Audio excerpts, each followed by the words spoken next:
ఈ ఏటా శ్రావణ మాసంలో జరుపుకునే నాగపంచమి విశిష్టత గురించి మనం ఈ వీడియోలో చూద్దాం.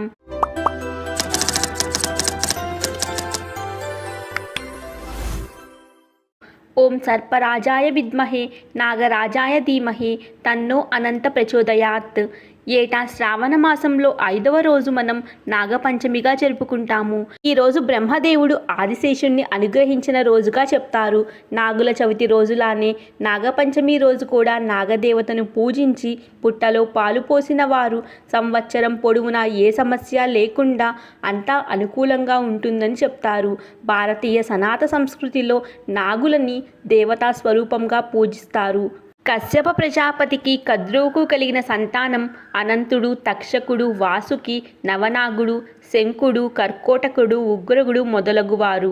వీరు కనిపించిన వారినల్లా కాటువేసి భయభ్రాంతులకు లోను చేస్తున్నారు. దాంతో సకల దేవతలు బ్రహ్మకు వేడుకోగా ఆయన కోపించి తల్లి శాపానికి గురై వారంతా నశిస్తారని శపించారు.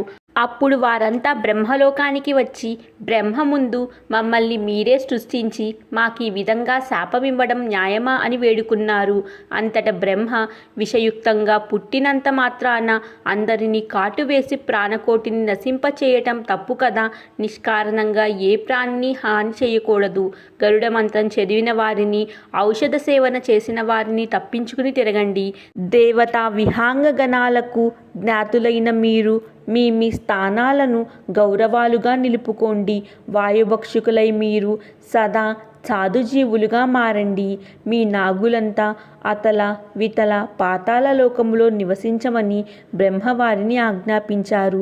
దాంతో దేవతలంతా వారిని ప్రశంసించగా భూలోకవాసులు వాళ్ళకి కృతజ్ఞతగా వారి జన్మదినమైన నాగపంచమి రోజున వారికి ప్రత్యేక పూజలు చేయటం మొదలుపెట్టారు. వైదిక కాలం నుండి కూడా శ్రావణ మరియు కార్తీక మాసంలో 5వ రోజున ఉత్సవాలు జరిగే సాంప్రదాయం దేశమంతా ఉంది. పుట్టలో ఆవు పాలు, వడపప్పు, చిమ్మిరి, అరటిపళ్ళు వేసి నైవేద్యంగా సమర్పించాలి. ఒకసారి పార్వతీదేవికి పరమేశ్వరుడు ఈ విధంగా చెప్పసాగాడు. ఓ పార్వతీదేవి, శ్రావణమాస శుక్లపక్ష పంచమి నాడు నాగ ఆరాధన చేయటం అత్యంత శ్రేష్టమైనది.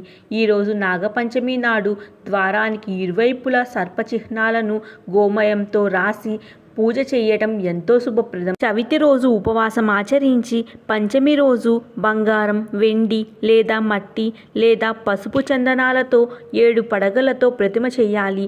దానికి సంపంగి, గన్నేరు ఇత్యాది పూలతో పూజ ఆచరించాలి. పాయసాన్ని నైవేద్యంగా పెట్టాలని పరమేశ్వరుడు వివరించాడు.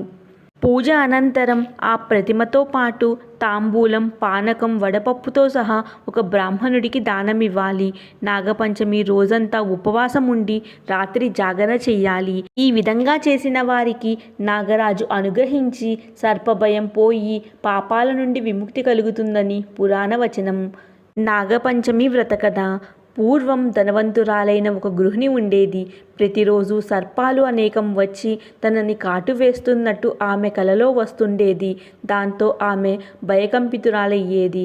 ఒకరోజు వారి కులగురువు వారి ఇంటికి వచ్చి ఆమె దీనగాథను విన్నారు.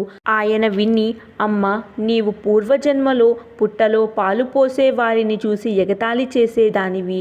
అందువల్ల నీకు ఈ జన్మలో ఈ జాడ్యం సంక్రమించిందని చెప్పి దాని నివారణ కోసం నేను నీకొక నోముని ఉపదేశిస్తాను. అదే నాగపంచమి నోము. ఈ నోము ఆచరించడం వల్ల నీకు కలిగిన సర్పభయం తొలగిపోతుందని చెప్పాడు. ఆమె అట్లాగే చేసి తన సర్పభయం నుండి విముక్తురాలయ్యింది. చూశారు కదా, ఏటా శ్రావణ మాసంలో శుక్లపక్షంలో వచ్చే పంచమి నాడు జరిగే నాగపంచమి వ్రత విశిష్టత గురించి. వీడియో మీద మీ అభిప్రాయాలను, సూచనలు కమెంట్ రూపంలో చెప్పండి. ఈ వీడియో నచ్చితే కనుక లైక్ చేయండి. మీ ఫ్రెండ్స్ అండ్ ఫ్యామిలీ గ్రూప్స్కి షేర్ చేయండి. మరో వీడియోలో కలుద్దాం.